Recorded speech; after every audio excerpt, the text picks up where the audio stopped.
As the train whistle pierced the crisp autumn air, Amelia Harper clutched her worn leather suitcase with trembling fingers, her heart pounding against her ribs like a desperate prisoner seeking escape. The year was 1876, and she had traveled over 1,000 miles from Boston to the Dakota Territory to marry a man she'd never met. A decision that now seemed more foolhardy with each passing moment as the train slowed into the dusty station of Deadwood. End of the line for Deadwood. The conductor called, his voice nearly lost in the hiss of steam and clatter of the arriving train. Amelia drew a deep breath, smoothing the wrinkles from her navy traveling dress. At 22, she had left behind everything familiar: her position as a schoolteacher, the small room she had rented from an elderly widow, and the suffocating memory of both her parents' deaths from influenza 3 years prior. The advertisement had seemed an answer to her prayers. Established rancher seeks educated, God-fearing woman of good character for marriage, passage paid. The correspondence with Mr. Victor Blackwell had been brief but promising. He described himself as a successful cattle rancher with a fine home outside Deadwood, a man of 42 who had devoted himself to building his fortune and now sought a companion to share it with. His letters, while not romantic, had been respectful and direct. She had convinced herself that respect and stability were worth more than romantic notions. Stepping onto the wooden platform, Amelia squinted in the late afternoon sunlight. Deadwood bustled with an energy that was both exhilarating and intimidating. Miners, cowboys, and merchants hurried past, barely sparing her a glance. Women were scarce, and those she did see wore either practical frontier attire or the gaudy dresses of saloon girls. "Miss Harper," a gruff voice called from her left. Turning, Amelia faced a weathered man with cold gray eyes and a thin-lipped mouth partially hidden beneath an unkempt beard. His clothes, while of good quality, were stained and rumpled, and she detected the sour smell of whiskey. "Mr. Blackwell?" she inquired, unable to keep the uncertainty from her voice. The man nodded, making no move to take her suitcase or offer any welcoming gesture. He surveyed her with a critical gaze that made her skin crawl. "You're scrawnier than your picture showed." "Thought I was getting someone sturdier," he commented, spitting a stream of tobacco juice onto the platform near her boots. Amelia flinched, shock rendering her momentarily speechless. In her photograph, she had worn her best dress with her hair carefully arranged, nothing that would suggest a robust farm woman. "I never claimed to be anything other than what I am, sir," she managed, lifting her chin. "A school teacher by profession." Blackwell snorted. "School teaching won't feed cattle or keep a house on the frontier. Come on then. Wagons this way." He turned and began walking, not bothering to see if she followed. For a moment, Amelia considered returning to the station, but the train was already preparing for its departure westward. She had spent nearly all her savings on personal items for her new life, believing her passage had been her only necessary expense. With no money for a return ticket and nowhere to go, she reluctantly followed Blackwell to a mud-splattered wagon hitched to 2 weary-looking horses. The ride to Blackwell's ranch was conducted in silence, except for his occasional comments about the land, or grunted responses to her hesitant questions. The promised fine home turned out to be a dilapidated 3-room cabin surrounded by patchy, overgrazed land, and a small corral holding perhaps a dozen emaciated cattle. "Where are the rest of your cattle, Mr. Blackwell?" Amelia asked as he roughly hauled her trunk from the wagon bed. "Lost most in last winter's blizzard," he muttered. "Been rebuilding the herd. That's why I needed a wife to help work the place while I deal with business in town." The interior of the cabin confirmed her worst fears. Dirty dishes were piled in a basin, clothes and empty whiskey bottles littered the floor, and a layer of dust covered everything. There was a crude table, two mismatched chairs, a cookstove, and two doors leading to what she presumed were bedrooms. "You'll sleep there until the wedding," Blackwell pointed to a narrow cot in the corner of the main room. "Pastor comes through once a month. He'll be here next week." "Mr. Blackwell," Amelia said, struggling to maintain her composure, "I believe there has been a misunderstanding." "Your letters described a successful ranch and no misunderstanding," he interrupted, his eyes narrowing dangerously. "I need a wife to cook, clean, and work. You need a husband. Deal's done." He moved toward her, grabbing her arm with enough force to leave bruises. "You'll earn your keep starting now. I want dinner in an hour, then you can clean this place up." Fear surged through Amelia as she twisted away from him. "Please, sir, I need a moment to settle myself after the journey." His face darkened. "You'll do as you're told, woman. I paid good money to bring you here." "I never agreed to be a servant," she protested, backing away. The back of his hand connected with her cheek before she could react, sending her stumbling against the table. The taste of blood filled her mouth. "You'll learn your place," Blackwell snarled, reaching for a bottle. "I've got business in town. When I get back, I expect dinner in a clean house." He stormed out, slamming the door behind him. Amelia collapsed onto the cot, her shoulders shaking with silent sobs. How had she been so foolish? The man was nothing like his letters had suggested clearly. Someone else had written them on his behalf. The prospect of marrying Blackwell filled her with dread, but she had no money, no connections in this wild town, and nowhere to go. As the sun began to set, casting long shadows across the filthy floor, Amelia made a decision. She would not stay to be abused. Gathering her courage along with the few possessions she could carry in her suitcase, she slipped out of the cabin. The town was 5 miles away, according to the signpost they had passed. She would walk there and somehow find help. The road was rough, and darkness fell quickly in the Dakota hills. Amelia stumbled several times, her city boots unsuited for the rugged terrain. She kept glancing over her shoulder, terrified of seeing Blackwell's wagon pursuing her. It was well past dark when the lights of Deadwood finally came into view. Exhausted and frightened, Amelia had no idea where to go or whom to trust in this frontier town.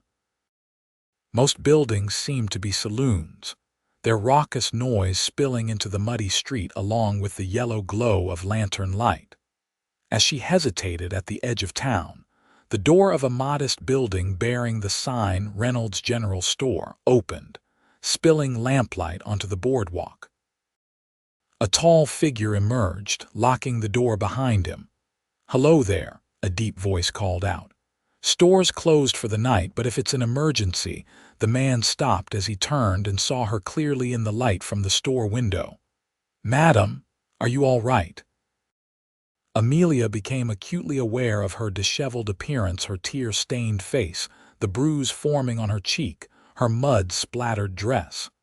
I'm sorry to disturb you," she managed, her voice cracking.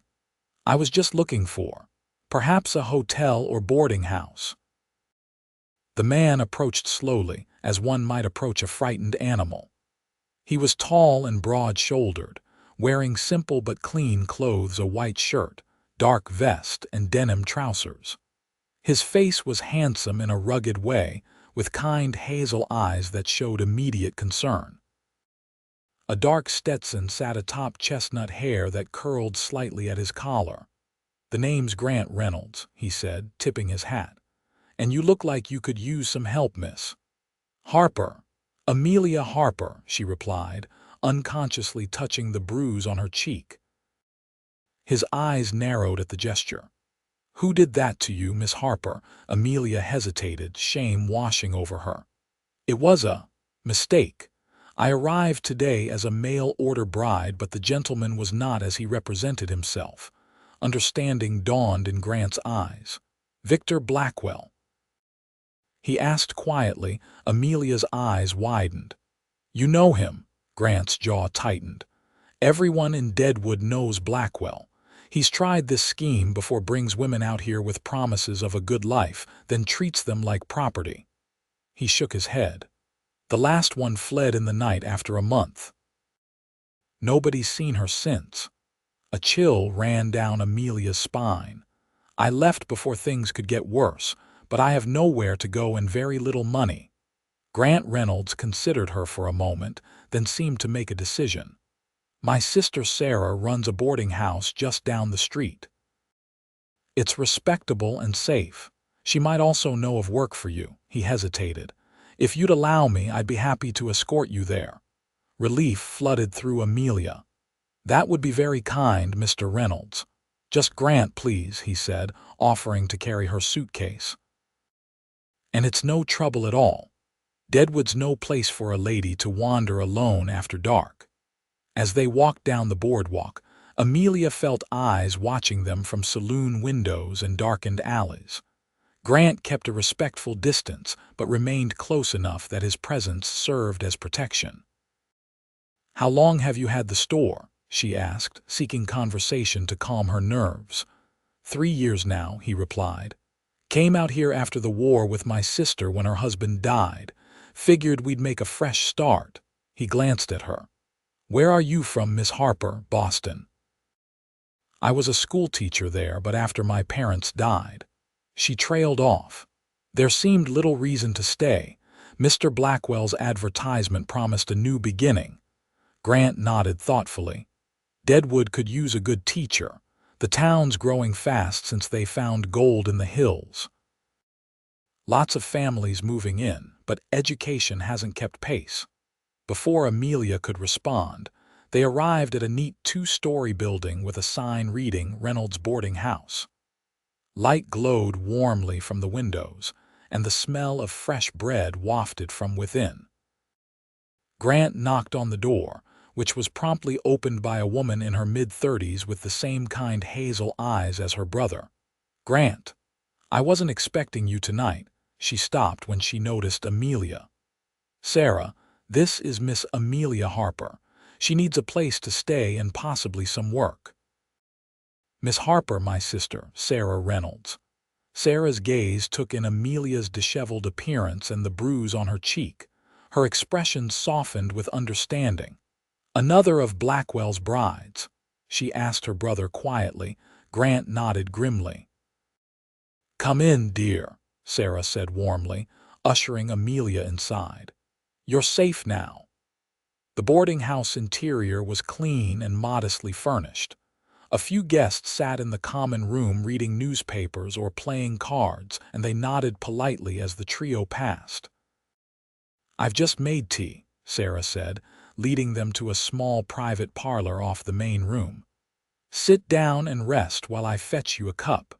Once they were alone, Grant spoke in a low voice. Blackwell's likely to come looking for you once he discovers you've gone.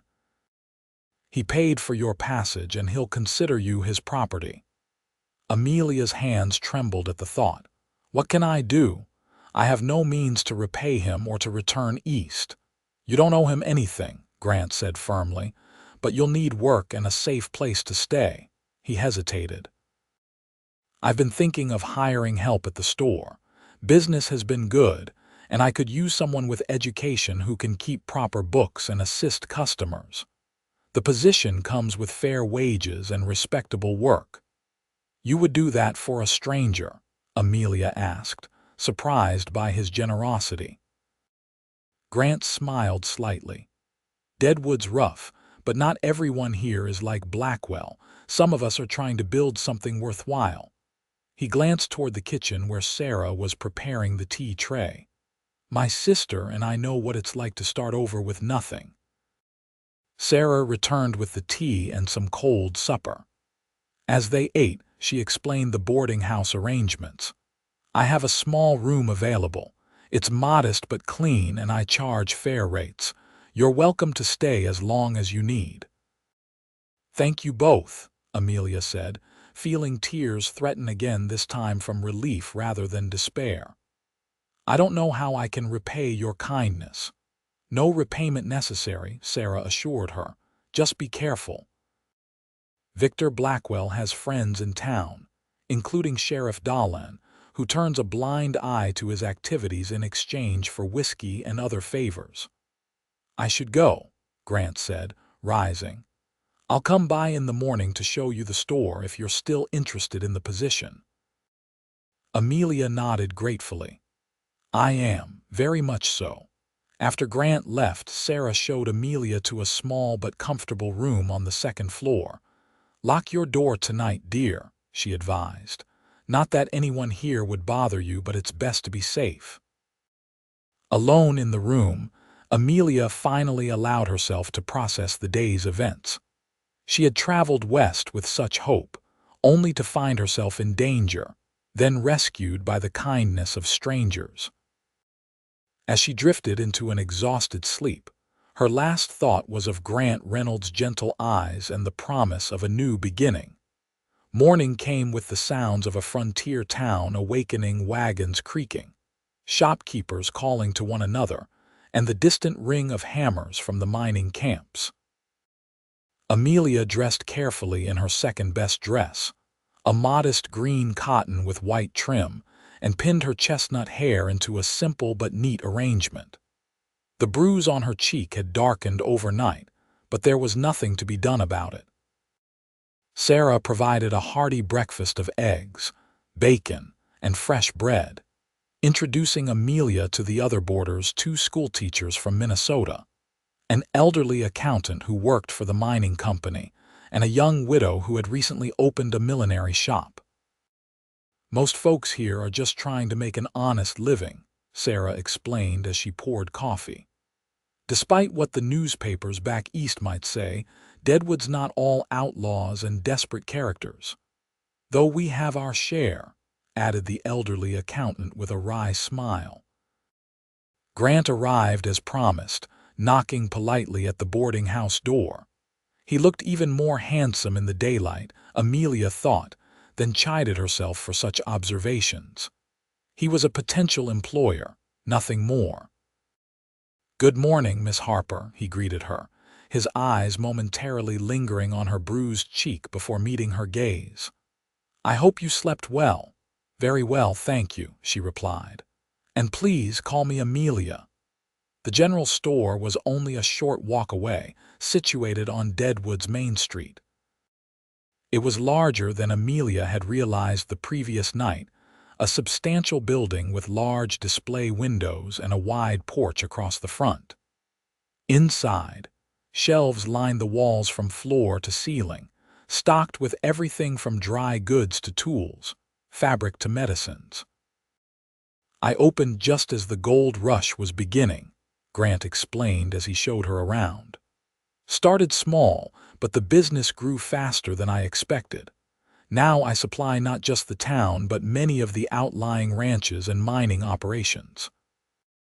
He showed her the account books, explaining the system he had developed. "It works, but I'm no bookkeeper. I suspect someone with proper education could make improvements." "I taught arithmetic and bookkeeping at my school in Boston," Amelia told him. "I believe I could organize these more efficiently." Grant nodded, looking pleased. "The position pays $30 a month with Sundays off. Hours are from 8 in the morning until 6 in the evening with a break for dinner at midday." He hesitated. "It's honest work, though perhaps beneath a schoolteacher's dignity." "Mr. Reynolds Grant," Amelia corrected herself. "After yesterday's experience, honest work and fair treatment are all the dignity I require." A smile warmed his features. "Then the position is yours, starting today if you wish." They were discussing her duties when the store door banged open. Victor Blackwell stood in the doorway, his bloodshot eyes scanning the interior until they landed on Amelia. Behind him stood a shorter man wearing a sheriff's badge. "There she is, Sheriff," Blackwell snarled. "The thieving woman who ran off with my money and property." Amelia paled, instinctively stepping backward. Grant moved slightly in front of her, his posture straightening as he faced the two men. "What's this about, Blackwell?" he asked calmly. "None of your concern, Reynolds," the sheriff answered. "This is between Blackwell and his intended." "Ex-intended," Amelia said, finding her voice despite her fear. "I will not marry a man who lied about his circumstances and struck me upon our first meeting." She gestured to her bruised cheek. The sheriff, a paunchy man with a drooping mustache and the same whiskey-sour smell as Blackwell, shrugged dismissively. "Domestic matters ain't my concern, but theft is. Blackwell here paid $50 to bring you west. Says you also took items from his home." "I took nothing but my own possessions," Amelia protested. "And while Mr. Blackwell may have paid for my passage, I never agreed to abuse as part of the arrangement." "She's working for me now, Sheriff Dahlin," Grant interjected. "Any financial matters between Miss Harper and Blackwell can be settled legally, but she's not going anywhere with him." Blackwell spat on the store's polished floor. "She's my property until I'm compensated. I paid good money for a wife, not to provide Reynolds with a shop girl." "Women aren't property in the Dakota Territory, Blackwell," Grant said, his voice hardening. "Not even mail-order brides." The sheriff shifted uncomfortably. "Look, Reynolds, I don't want trouble with you. Your store supplies half the businesses in town, but Blackwell has a claim here." "Then let him file it properly with the circuit judge when he comes through next month," Grant countered. "Until then, Miss Harper stays where she chooses." Blackwell's face darkened with rage. "You think you're better than everyone else, don't you, Reynolds? Just because your daddy had money to set you up in business." "I think I know the difference between right and wrong," Grant replied evenly. "Something you seem to have trouble with." For a moment, Amelia feared Blackwell would attack Grant, but Sheriff Dahlin placed a restraining hand on his arm. "Come on, Victor, we'll settle this another way." He turned to Grant. "This isn't over, Reynolds. The girl owes a debt." After they left, Amelia released a breath she hadn't realized she was holding. "I'm so sorry to have brought this trouble to your door." Grant shook his head. "Blackwell's been a problem in this town since he arrived. You're not the first woman he's mistreated, but with luck, you'll be the last." He offered a reassuring smile. "Don't worry. Sheriff Dahlin blusters, but he won't cross me or the business owners I supply. Still, it would be wise for you not to wander alone until this is settled." The rest of the day passed in a blur of activity as Amelia learned the store's organization and began restructuring the account books. Grant was a patient teacher and a fair employer, never hovering but always available when she had questions. By closing time, Amelia felt more hopeful than she had since leaving Boston. She had employment, a safe place to stay, and perhaps even friends in Grant and Sarah Reynolds. "You're a natural at this," Grant commented as they prepared to close for the day. "The stores never looked more organized." "Thank you for giving me a chance," Amelia replied. "Especially considering the complications I've brought with me." Grant locked the front door and offered his arm to escort her back to the boarding house. "I believe people deserve to be judged on their own merits, not their circumstances," he said as they walked. "You've shown nothing but dignity and courage since you arrived." Their conversation was interrupted by shouts from down the street.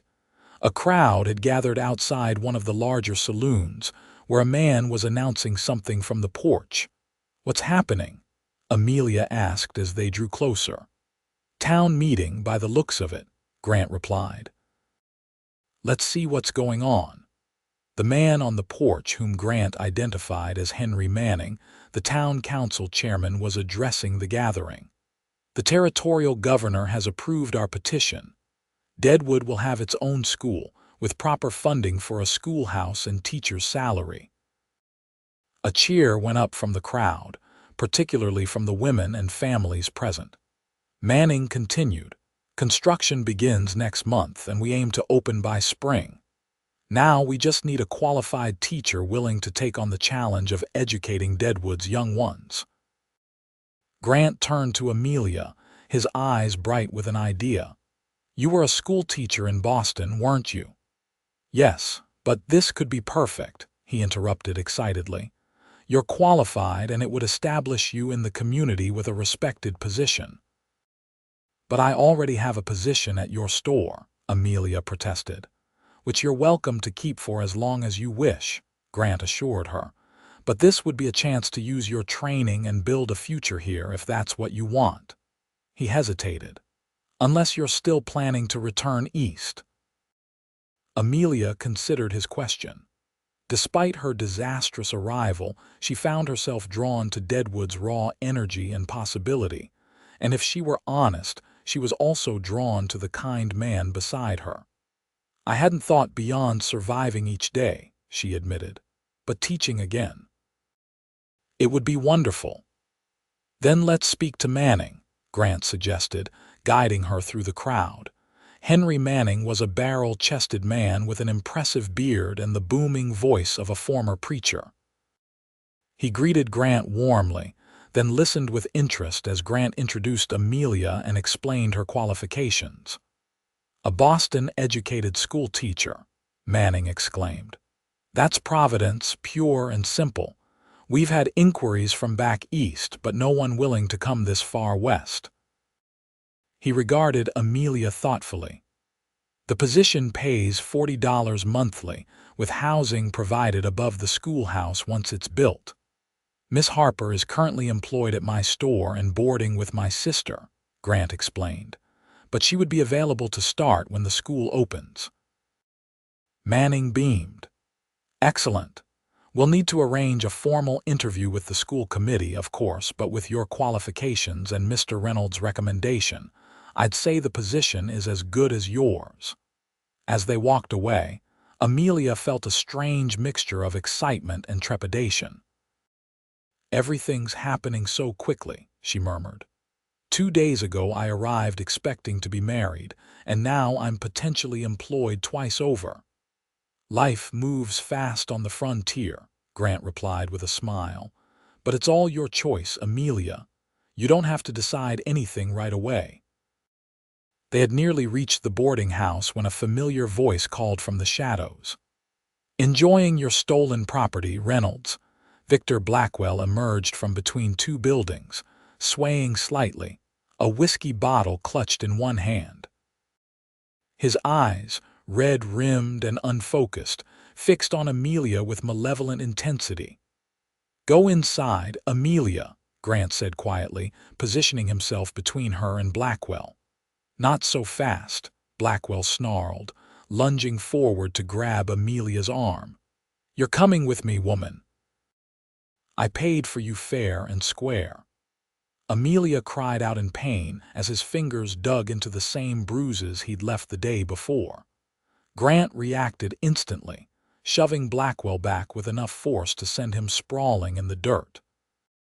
"Touch her again and you'll answer to me," Grant warned, his normally gentle voice hard as steel. Blackwell scrambled to his feet, drawing a knife from his boot. "I've had enough of you interfering, Reynolds. First you undercut my cattle prices with your fancy Eastern suppliers, and now you steal my woman. Victor, you're drunk. Go home before you do something that can't be undone," Grant advised, his posture tense but controlled. Instead of responding, Blackwell charged, knife extended. Grant sidestepped the clumsy attack, catching Blackwell's wrist and twisting until the knife clattered to the ground. The two men grappled briefly before Grant delivered a precise blow that sent Blackwell crumpling to his knees, gasping for breath. By now, the commotion had drawn attention. Sarah emerged from the boarding house, and several passers-by stopped to watch. "Someone fetch Sheriff Dahlin," Grant called, keeping a wary eye on Blackwell. "Don't bother," growled a familiar voice as the sheriff emerged from the nearby saloon. "I'm already here." He surveyed the scene with obvious displeasure. "Fighting in the street now, Reynolds. That ain't like you." "Blackwell attacked Miss Harper and then came at me with a knife," Grant explained. "I want him charged with assault." Sheriff Dahlin spat into the dirt. "Looks to me like a disagreement over a woman. Not my business." Sarah stepped forward, her normally gentle demeanor replaced by fierce determination. "It becomes your business when a man attacks someone in the street with a deadly weapon, Sheriff. Or do you only enforce the law when it suits you and your drinking companions?" The sheriff flushed, aware of the growing crowd and the murmurs of agreement with Sarah's assessment. "Fine," he muttered, roughly hauling Blackwell to his feet. "You can cool off in a cell tonight, Victor." He glared at Grant. "But this business with the woman ain't settled."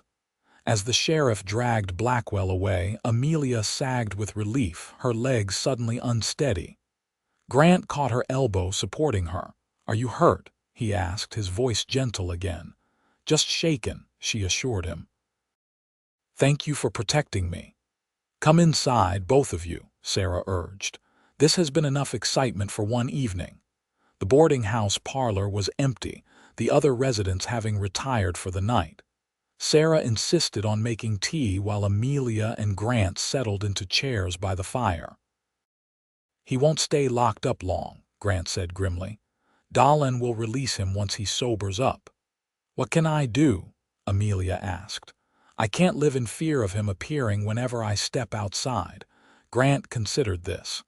"The simplest solution would be to repay whatever he spent bringing you here. That would remove any legal claim, however tenuous." $50, Amelia said, her heart sinking. "Even with the generous wages you're offering, that would take months to save." Sarah returned with the tea tray, having overheard. "Not if we help," she said firmly. "The women of this town have watched Blackwell's behavior long enough. I'll speak with the Ladies' Aid Society tomorrow. Between us, we can raise the money." "I couldn't possibly accept charity," Amelia protested. "It's not charity," Sarah countered. "It's an investment in keeping a qualified teacher in Deadwood, and in showing men like Blackwell that women aren't commodities to be bought and mistreated." Grant nodded in agreement. "Sarah's right, and I'll contribute as well. Consider it an advance on your wages if that makes you more comfortable." Amelia looked from brother to sister, overwhelmed by their generosity. "I don't know what to say." "Say you'll stay and teach our children," Sarah suggested with a warm smile. "Deadwood needs good people willing to help build a real community." "And in the meantime," Grant added, "you have a position at the store and safe lodging here." Later, alone in her room, Amelia reflected on the extraordinary turn her life had taken. 2 days ago, she had been at the mercy of a cruel man who saw her as property. Now she had employment, the promise of a teaching position, and people willing to stand up for her. As she drifted toward sleep, her thoughts lingered on Grant Reynolds, his kindness, his courage, and the way his eyes crinkled when he smiled. The next few weeks established a rhythm to Amelia's new life. Each morning, she walked to the general store with Grant, who insisted on escorting her despite Blackwell's absence from town following the knife incident. Rumors suggested he had retreated to his failing ranch, but Grant remained cautious. At the store, Amelia discovered she had a talent for retail. Her organized mind and pleasant manner made her popular with customers, particularly the wives of miners and ranchers who appreciated having another woman to consult about household goods and fabrics. Her efficient restructuring of the accounting system freed Grant to focus on expanding his wholesale business with the mining companies. In the evenings, she often joined Sarah and Grant for supper, sometimes accompanied by other residents of the boarding house. These gatherings became a highlight of Amelia's days, filled with conversation, laughter, and a growing sense of belonging. Sarah proved true to her word about the Ladies' Aid Society. Within 2 weeks, They had raised $35 toward repaying Blackwell. Grant contributed the remaining $15, despite Amelia's protests. "Consider it an investment in the store's future," he insisted. "Your work has already increased our profits by more than that amount." The matter seemed settled when Sheriff Dahlin delivered the money to Blackwell's ranch. He returned with a signed receipt acknowledging payment in full for Amelia's passage and releasing any claim to her as a bride. Amelia kept the document carefully stored in her trunk, a symbol of her hard-won freedom. With this cloud lifted, Amelia threw herself into preparing for her future role as Deadwood's schoolteacher. Construction on the schoolhouse progressed rapidly, with many townspeople volunteering labor. Grant often joined these efforts on Sundays, returning to the boarding house exhausted but satisfied with the day's progress. "The roof is on," he reported one Sunday evening in late October, joining Amelia on the boarding house porch. The air had turned crisp with autumn's approach, and she had wrapped a shawl around her shoulders as she enjoyed the sunset. "That's wonderful news," she said, making room for him on the bench. "Will it really be ready by spring?"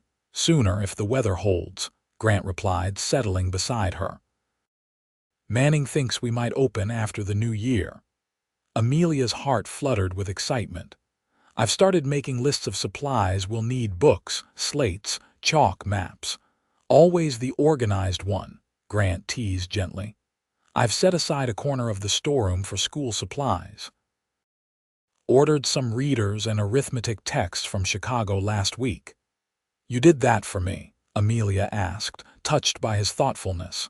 "For the school," he corrected, then smiled. "And for you. You're going to be a wonderful teacher, Amelia. These children are lucky to have you." Their eyes met, and something unspoken passed between them. Over the weeks, their friendship had deepened into a bond that increasingly felt like something more. Grant had never been anything but respectful. Yet Amelia had noticed the way his gaze lingered on her when he thought she wasn't looking, the way he found reasons for their hands to brush when they worked together at the store. For her part, Amelia had tried to guard her heart, remembering the painful lesson of trusting too quickly. Yet she found herself looking forward to each morning when Grant would arrive at the boarding house, his smile warming her more effectively than any fire. The moments stretched between them, filled with possibility. Grant leaned slightly closer, and Amelia felt herself drawn toward him. The boarding house door banged open, breaking the spell as Sarah emerged with a tray of coffee. "Thought you two might enjoy something warm," she said, her knowing smile suggesting she was well aware of what she had interrupted. As October gave way to November, Deadwood prepared for winter. The mountains surrounding the town already wore caps of snow, and the mornings dawned frosty and clear. Business at the store boomed as residents stockpiled supplies, aware that heavy snows could isolate the town for weeks at a time. "We should inventory the back storeroom," Grant suggested one afternoon as the last customer departed. "Make sure we're prepared for winter ourselves." The storeroom was crowded with crates and barrels, lit only by a small window near the ceiling.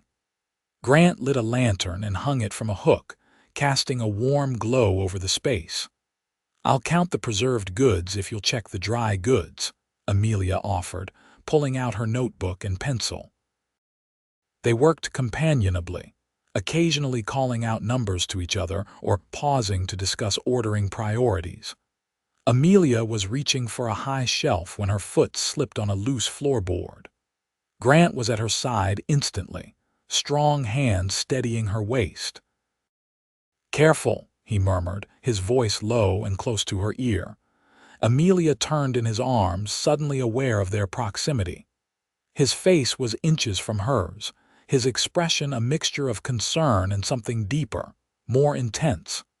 "Thank you," she whispered, her hands resting lightly on his chest. She could feel the rapid beat of his heart beneath her palm.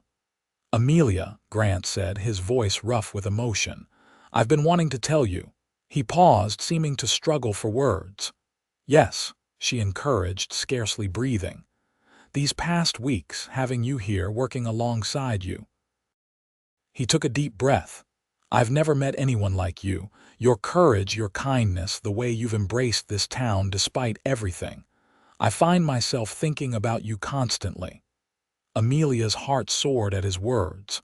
"I think about you too," she admitted. "More than I should, perhaps." "I know it's too soon," Grant continued. "You came here expecting a different life, and you're still building your place in Deadwood. I don't want to pressure you or rush you into anything." "You've never pressured me," Amelia assured him. "From the moment we met, you've only offered choices, never demands." Grant's hands tightened slightly at her waist. "Then may I choose to kiss you?" Amelia Harper, in answer, she raised herself on tiptoes, closing the distance between them. His lips met hers with gentle pressure. A kiss that began tentatively but quickly deepened as years of loneliness and weeks of growing attraction culminated in this perfect moment. When they finally parted, both slightly breathless, Grant rested his forehead against hers. "I've wanted to do that since the night you appeared outside my store," he confessed. Amelia smiled, feeling happier than she had in years. "Even with my tear-streaked face and muddy dress. Even then," he affirmed. "Perhaps especially then, when you showed such determination despite everything you'd been through." A sound from the front of the store interrupted them, the bell over the door signaling a customer's arrival. Grant reluctantly released her, though his eyes promised more conversations to come. "Mr. Reynolds," a woman's voice called. "Are you here?" They emerged from the storeroom to find Martha Wilson, the wife of a prosperous miner and a regular customer. Her normally cheerful face was creased with concern. "Mrs. Wilson," Grant greeted her, "what can we do for you?" "It's not about shopping," she said anxiously. "I thought you should know Victor Blackwell's back in town. My husband saw him at the Silver Dollar Saloon, drinking heavily and making threats against you both." Amelia felt a chill of fear despite the store's warmth. They had heard nothing from Blackwell since the payment had been delivered, and she had begun to hope the matter was truly settled. "What kind of threats?" Grant asked, his expression grave. "Said he wasn't done with either of you," Mrs. Wilson reported. "That money couldn't buy what you'd stolen from him. John said he was waving a gun around, talking about teaching you a lesson." She glanced sympathetically at Amelia. "Sheriff Dahlan was there too, but he just kept buying Blackwell drinks." "Thank you for the warning," Grant said, his jaw tight. "We'll be careful." After Mrs. Wilson left, Grant locked the store's front door, turning the sign to "closed" despite the early hour. "I'll take you to the boarding house," he said, reaching beneath the counter to retrieve a revolver, which he tucked into his belt. "Stay there with Sarah while I find out what Blackwell's up to." "No," Amelia protested. "I won't have you confronting him alone, especially if he's armed and drunk." "I'm not going to confront him," Grant assured her. "Just gather information, then I'll speak with some of the town council members. Blackwell's becoming a danger to the community. It's time someone besides Sheriff Dahlan dealt with him." Amelia remained unconvinced. "At least let me come with you to the boarding house. I don't want to be separated." Grant relented, and they left through the rear door, taking a circuitous route to avoid the main street where the saloons were located. The sun was setting early, as it did in late autumn, casting long shadows between the buildings. They were halfway to the boarding house when a figure stepped from an alley directly into their path. Victor Blackwell stood swaying before them, his unshaven face twisted with malice, a revolver gripped in his shaking hand. "Well, ain't this convenient?" he slurred, the gun wavering between them. The thieving woman and the meddling storekeeper, all wrapped up like a Christmas present. Grant pushed Amelia slightly behind him, keeping his voice calm despite the tension radiating through his body. "You've been paid in full, Blackwell. Whatever grievance you think you have is settled." "Money don't settle everything," Blackwell spat. "You humiliated me, turned the town against me, stole what was mine." His bloodshot eyes fixed on Amelia. "She was supposed to save my ranch, work like the animal she is. Instead, she's playing shopkeeper and schoolmarm while my cattle die." "Your cattle are dying because you spend more time drinking than ranching," Grant replied evenly. "That's not Amelia's fault or mine." Blackwell's face contorted with rage. "Don't you lecture me, Reynolds. Not everyone had Daddy's money to start with. Some of us had to fight for everything." "I know more about fighting for what matters than you ever will," Grant said, his hand inching toward the revolver at his waist. "Now lower your gun and walk away. This ends here." For a moment, Amelia thought Blackwell might actually listen. Then his eyes narrowed and his gun hand steadied. "No. This ends when I say it does." Everything happened in a blur of motion. Blackwell raised his gun. Grant shoved Amelia completely behind him while drawing his own weapon, and two shots cracked almost simultaneously.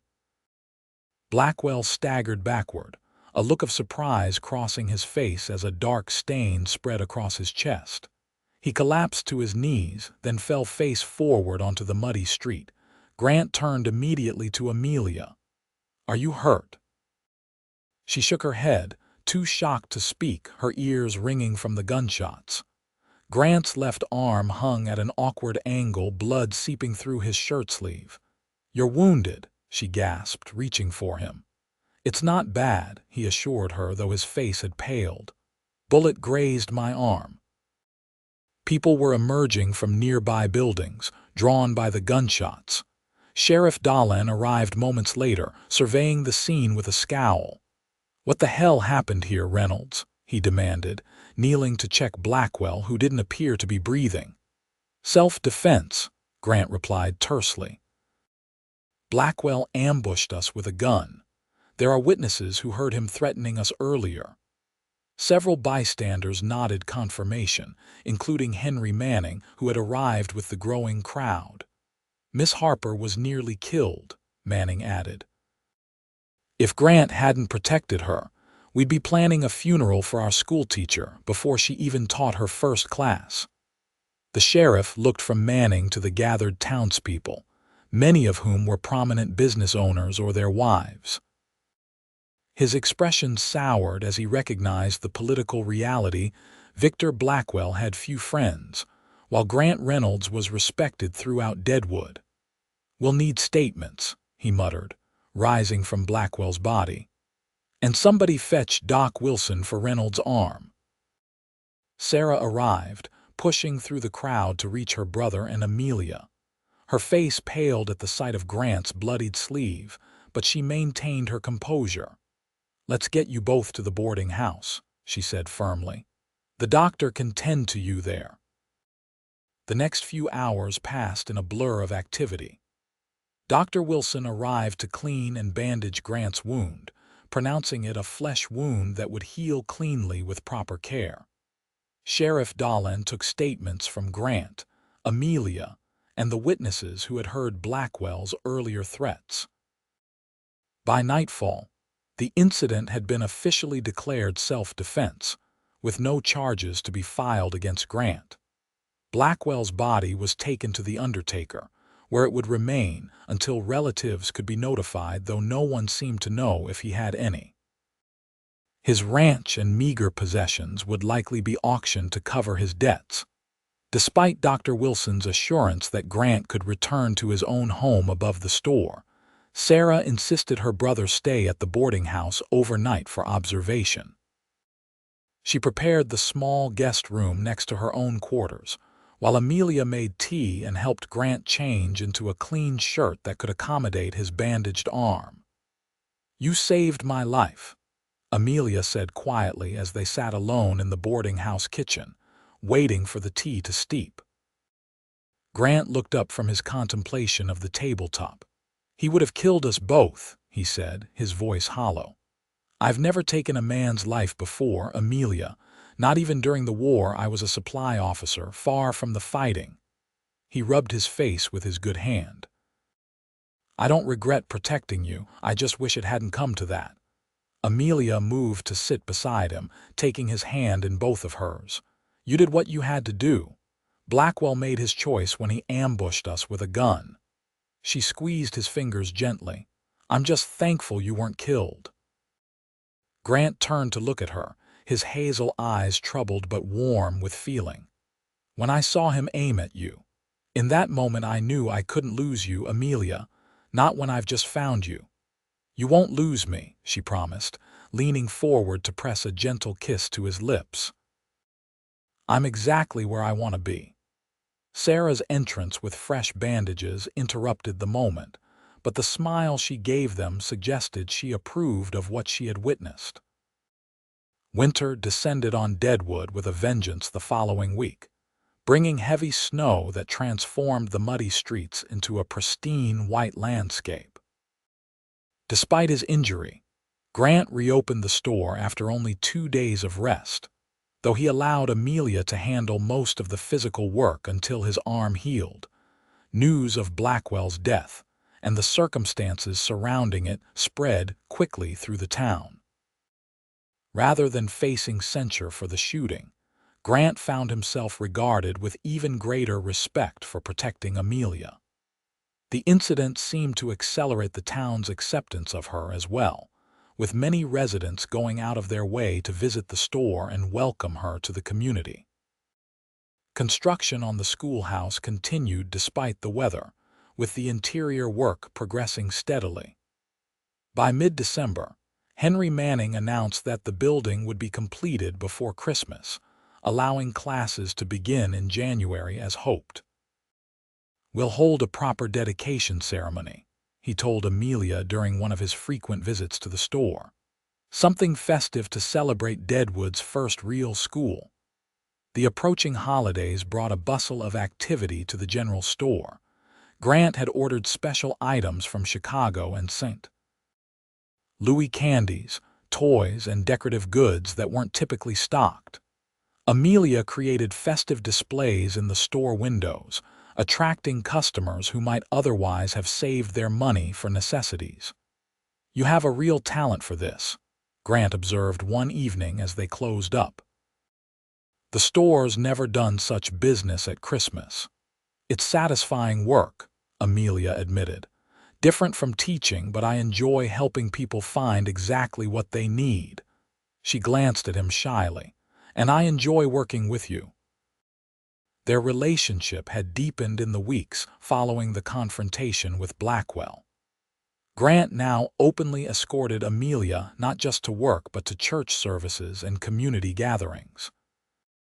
They often spent evenings together at the boarding house, sometimes in the company of Sarah and the other residents, sometimes enjoying private conversations on the porch despite the cold. "Will you miss the store when you start teaching?" Grant asked as they walked through the snowy streets toward the boarding house. "Yes," Amelia said honestly, "but the school is where I'm meant to be." She hesitated. "I hope I'll still see you regularly." Grant stopped walking, turning to face her beneath a street lamp that cast a golden glow over the falling snow. "Amelia Harper, I intend to see you every day if you'll allow it." He took both her gloved hands in his. "These past months have been the happiest of my life, despite everything that happened with Blackwell. Being with you, it feels right in a way nothing else ever has." Amelia's heart raced at the intensity in his voice. "I feel the same way," she admitted. "When I came to Deadwood, I thought my life was ending. Instead, it was just beginning." Grant drew a deep breath, his expression serious yet tender. "I know it hasn't been long, and I promise not to rush you, but I can't imagine my future without you in it." He reached into his coat pocket and withdrew a small velvet box.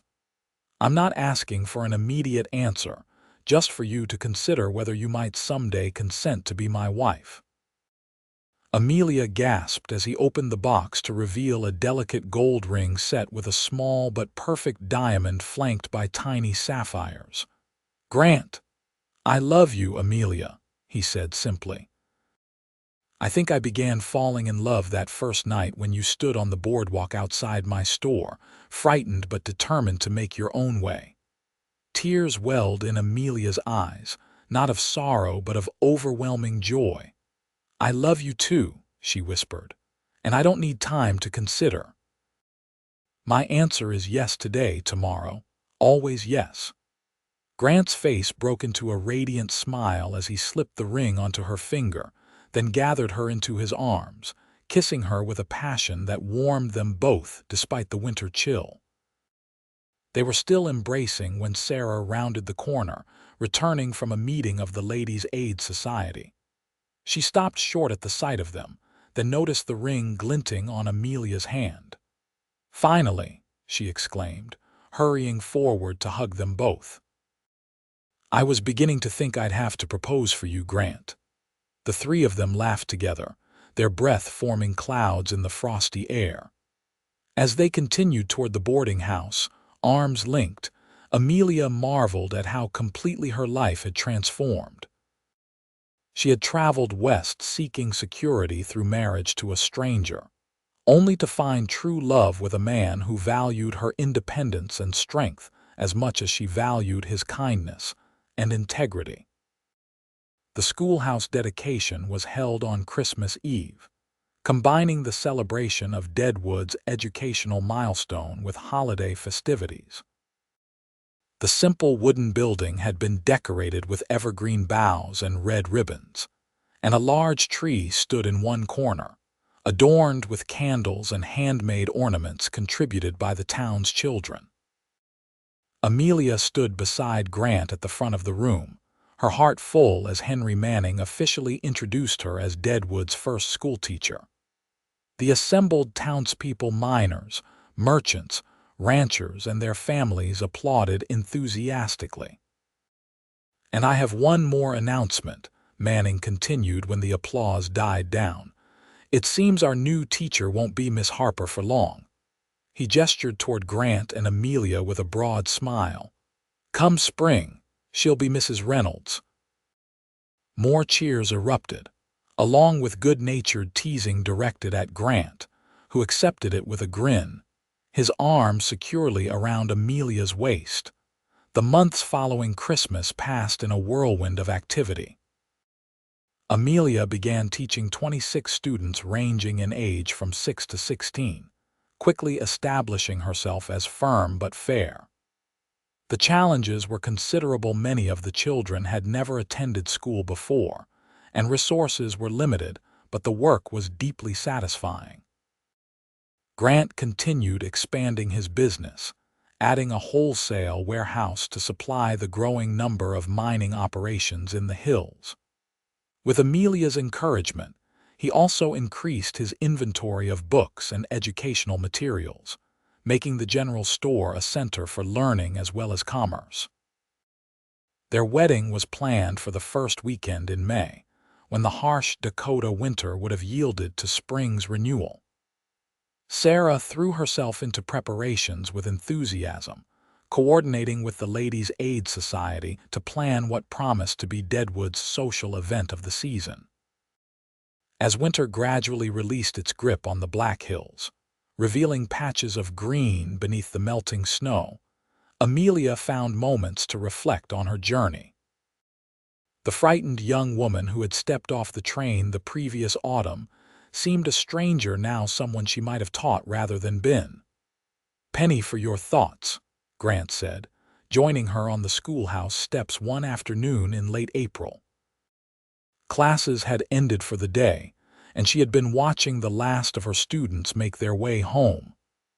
"I was just thinking about how different my life is from what I expected," she replied, leaning comfortably against him as he sat beside her. "If Blackwell had been the man he pretended to be in his letters, I might never have met you. I prefer to think we would have found each other anyway," Grant said, kissing her temple. "Some things are meant to be." The wedding day dawned clear and mild, with wildflowers dotting the hills surrounding Deadwood. Sarah had transformed the boarding house garden into a bower of spring blossoms, with white ribbons festooning the small arch under which Amelia and Grant would exchange their vows. In her room, Amelia prepared with Sarah's help, donning a gown of ivory silk that Grant had specially ordered from Chicago. Her chestnut hair was arranged in an elegant style adorned with tiny white roses, and around her neck hung a gold locket, a gift from her soon-to-be husband, containing miniature portraits of her parents. "You look beautiful," Sarah said, stepping back to admire her work. "Grant won't be able to speak when he sees you." Amelia smiled, her eyes bright with happy tears. "I still can't quite believe this is happening, that I found not just safety but love and purpose here." "You made it happen," Sarah corrected gently. "Your courage brought you to Deadwood, and your strength kept you here despite everything." A knock at the door announced the arrival of Henry Manning, who had agreed to escort Amelia in the absence of her father. "It's time, ladies," he called. "We have a very nervous groom waiting in the garden." The ceremony was simple but deeply meaningful, with Reverend Thomas officiating before the assembled townspeople. Amelia and Grant had written their own vows, promises not just of love and fidelity, but of partnership and respect, values they both held dear. "I take you, Amelia, not as my possession but as my equal," Grant said, his voice steady despite the emotion evident in his eyes. "I promise to honor your independence while standing beside you in all things, to cherish your spirit as much as your heart, and to build with you a life of purpose and joy." Amelia's voice trembled slightly as she responded. "I take you, Grant, as my husband and companion, freely and with full heart. I promise to walk beside you in both sunshine and storm, to respect your wisdom while offering my own, and to create with you a home filled with love, learning, and laughter." When Reverend Thomas pronounced them husband and wife, Grant's kiss was both tender and passionate, a promise of the life they would share. The cheers of their friends and neighbors surrounded them like a blessing as they turned to face their future together. The celebration lasted well into the evening, with music, dancing, and a feast contributed by the entire community. As the sun began to set, casting a golden glow over the gathering, Grant led Amelia away from the festivities toward a waiting buggy decorated with flowers and ribbons. "Where are we going?" Amelia asked, curious about this departure from the planned reception. Grant's smile was mysterious. "I have a surprise for you, something I've been working on for months." They drove through town and along a winding road that led into the hills east of Deadwood. After about 20 minutes, Grant turned onto a narrow lane partially hidden by pine trees. As they rounded a bend, a cabin came into view, not a rough frontier shelter like Blackwell's, but a well-constructed home with a wide porch and curtained windows that glowed with welcoming light. "Grant," Amelia gasped, "what is this?" "Our home," he said simply, bringing the buggy to a stop. "If you approve." The cabin sat on a gentle rise overlooking a small stream with the forested hills rising behind it. Wildflowers dotted the clearing, and a kitchen garden had been freshly planted along one side.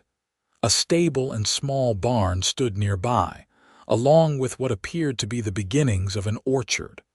"When did you do all this?" Amelia asked as Grant helped her from the buggy. "I bought the land last fall," he admitted.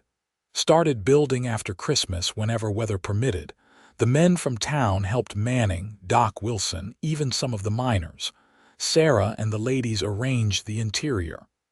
He looked suddenly uncertain. "I know we never discussed leaving town, but I thought with both the store and the school, we might want a place that's just ours, away from Deadwood's noise but not too far for daily travel. Amelia turned in a slow circle, taking in the perfect setting. "It's wonderful," she breathed. "Absolutely perfect." Relief and pleasure spread across Grant's face. "Would you like to see inside? It's furnished and ready." The interior was as thoughtfully designed as the exterior. The main room combined parlor and kitchen, with a stone fireplace providing warmth and cooking space.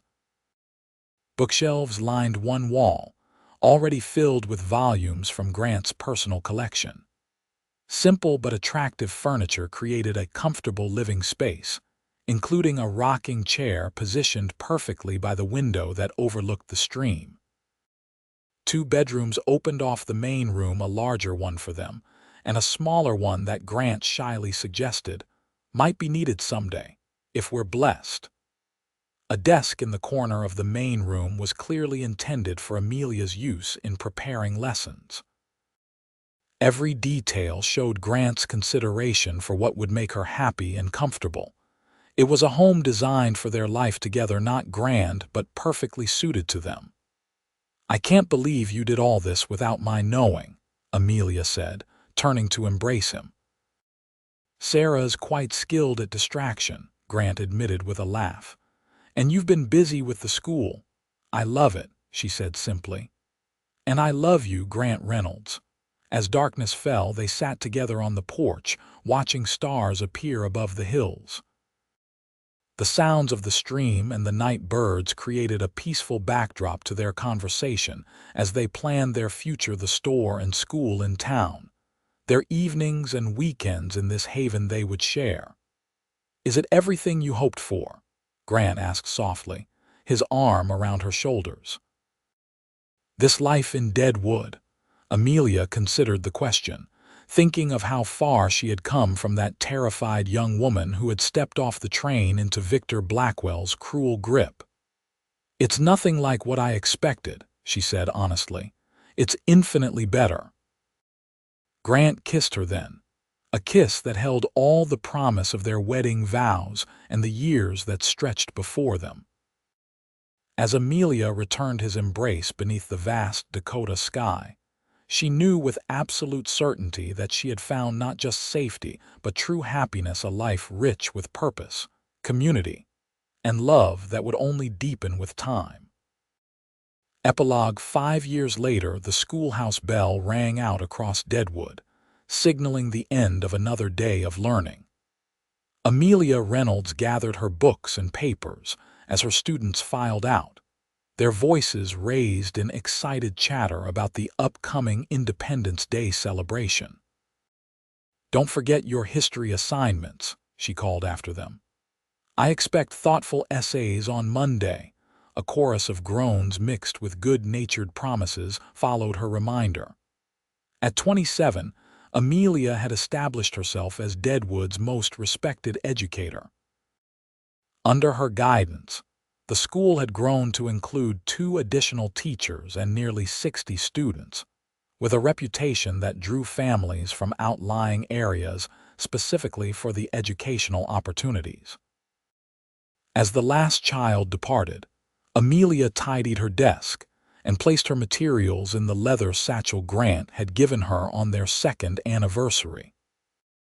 Through the window, she could see Deadwood spreading below, no longer a rough mining camp but a proper town with painted buildings, boardwalks, and even a small park where once there had been only mud and tents.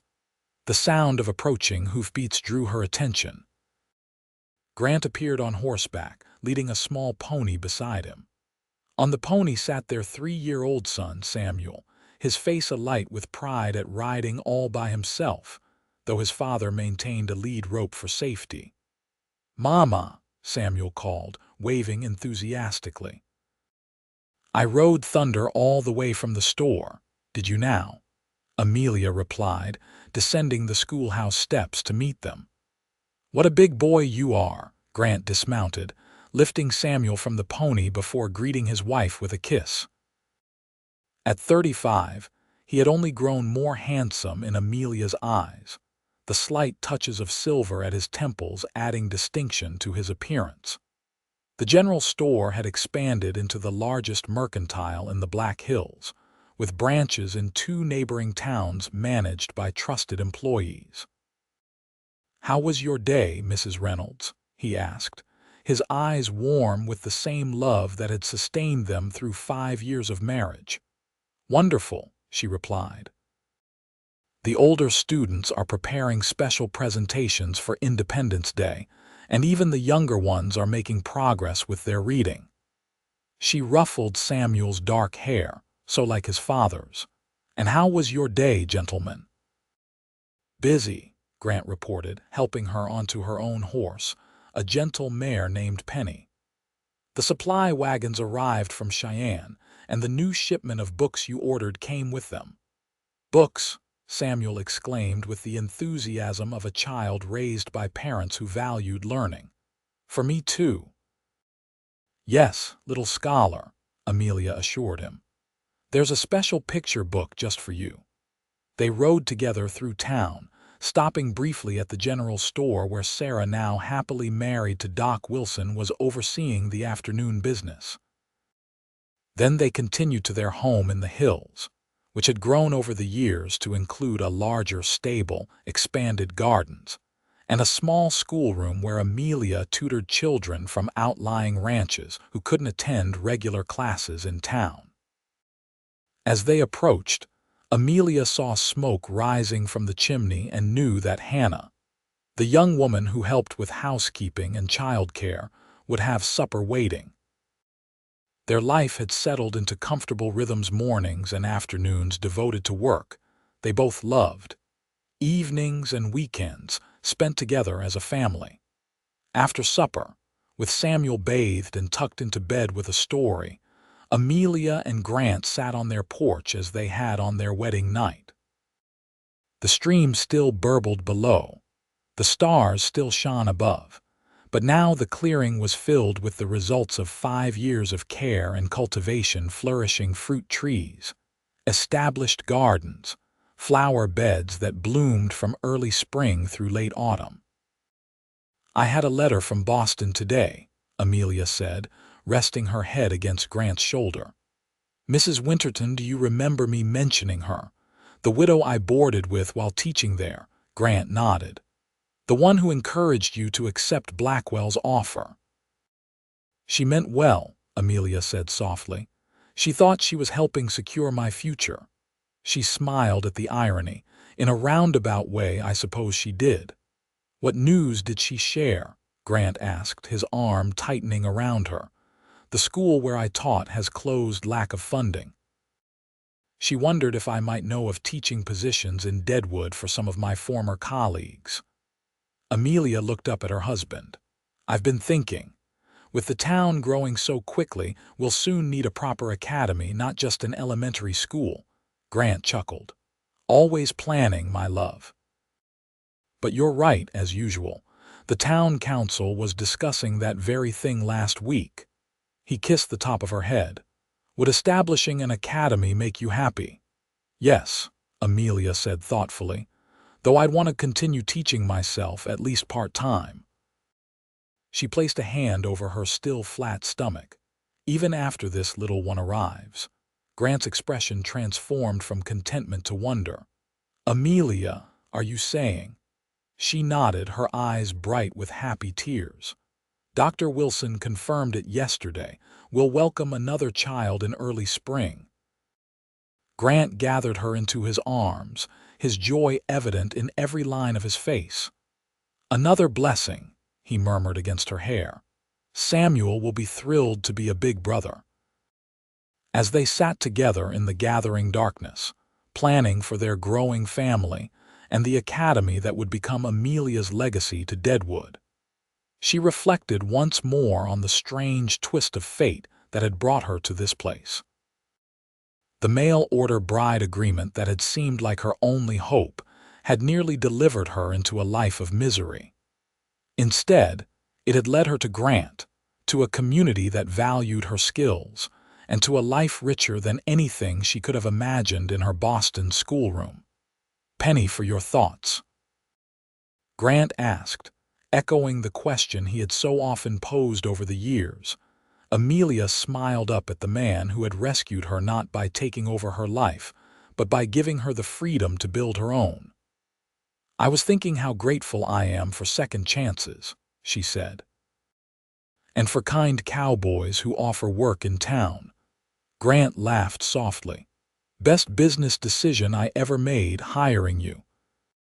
And the best decision I ever made was staying," Amelia replied, sealing the truth of her words with a kiss as the stars continued their ancient dance above the home they had built together.